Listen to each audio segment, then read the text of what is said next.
goddess অসমীয়াত goddess এই শব্দটোৰ অৰ্থ হ'ব দেৱী বা গোসানী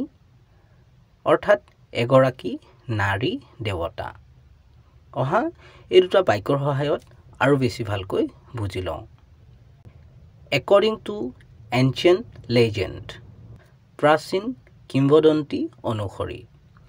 The river is a goddess নদীখন এগৰাকী দেৱী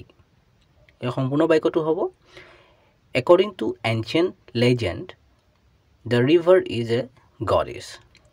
প্ৰাচীন কিংবদন্তি অনুসৰি নদীখন এগৰাকী দেৱী Ma Saraswati is a Hindu goddess who represents education,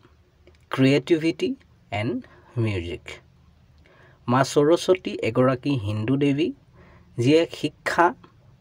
সৃষ্টিশীলতা আৰু সংগীতক প্ৰতিনিধিত্ব কৰে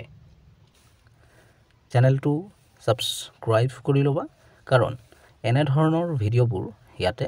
পাই থাকিবা